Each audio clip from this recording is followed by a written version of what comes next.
অন্তর্বর্তীকালীন সরকারকে বলছি, ইতিমধ্যে ওলামায়ে কেরাম পরিষ্কার বলে দিয়েছে, নারী বিষয়ক সংস্কার কমিশন যে প্রতিবেদন দিয়েছে তাতে অনেকগুলো ধারা কোরআন সুন্নাহ বিরোধী আছে। সুতরাং এই মঞ্চ থেকে আগেও প্রত্যাখ্যাত হয়েছে, আমরা আবারও বলছি এটা প্রত্যাখ্যাত, এটা আমরা প্রত্যাখ্যান করছি। সরকারকে অবশ্যই এই প্রতিবেদন প্রত্যাখ্যান করতে হবে। পরিষ্কার বলছি, বহুত্ববাদ এটা বাদ দিয়ে আল্লাহর উপর আস্থা বিশ্বাস যা 32 বছর বাংলাদেশের সংবিধানে ছিল সেটা পুনর্বহাল করতে হবে। শেষ কথা, আমরা গত 16টা বছর রাষ্ট্রযন্ত্রকে ব্যবহার করে ফ্যাসিবাদ যে জুলুম নির্যাতন করেছে সেই নির্যাতনের শিকার হয়েছি বারবার।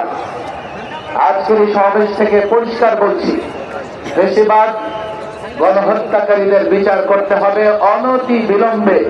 সেই বিচার কার্য যেন দৃশ্যমান হয়, এটাই অন্তর্বর্তীকালীন সরকারের দায়িত্ব।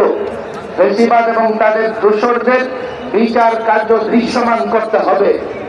যদি এই কথাগুলো ভালোই আপনারা মেনে নেন, করতে থাকেন, আমাদের আগের অবস্থান, আমাদের আগের কথাগুলো আপনাদের কাছে পরিষ্কার। সহযোগিতা করছি, সহযোগিতা করব। যদি না মানেন, ওলামারা আপনাদেরকে কোনো ধরনের সহযোগিতা করবে না। তখন পরিণতি যা হবার তাই হবে। আজকের এই মঞ্চ থেকে এই বিষয়টাও আমি স্পষ্ট ঘোষণা দিতে চাই, ওলামায়ে কেরাম আছেন যে দাবিগুলো আমরা উপস্থাপন করছি দেশের জন্য, ইসলামের জন্য, কোন একটা দাবি যদি সরকার, অন্তর্বর্তীকালীন সরকার না মানার চেষ্টা করে, দেশের মানুষের সমর্থন আর তাদের পাশে থাকবে না। বক্তব্য রাখবেন হেফাজতে ইসলাম বাংলাদেশ